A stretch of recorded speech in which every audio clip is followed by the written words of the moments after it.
As we continue on in the legislative session, GOP representatives have written and are backing bills affecting those who are undocumented. Local 5's Larissa Leone spoke to a representative behind one of those bills, as well as those who oppose it. Larissa, what do they have to say?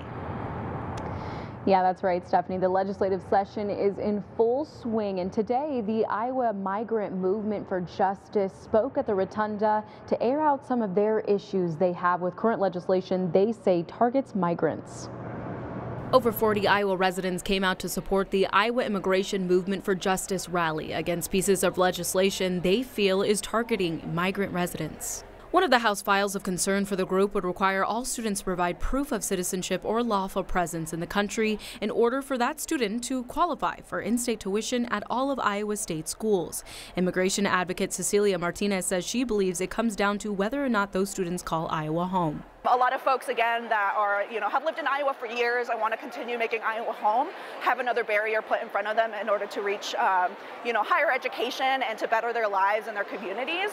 Representative Taylor Collins was the floor manager of this bill. He says the purpose behind this legislation is cut and dry. This bill is very simple. If you come to the country illegally, we are not going to subsidize your college education. Collins says the bill is a step to help solve a bigger problem facing Iowans, saying House Republicans are working another bill that would eliminate any public assistance for those in the country illegally. So we want to make sure we are not encouraging more illegal immigration by offering those kinds of public goods and services to those who have broken the law.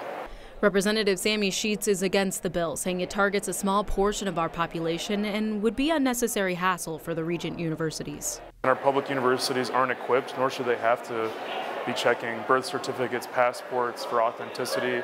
It's a huge administrative cost, and it's just a waste of their time at this point. Representative Sheets adds he thinks there are too many bill proposals aiming to harm immigrant communities as is. Yeah, I think it's really important to not just see this as an individual House file, but there is tons of anti-immigrant legislation that is coursing through the building.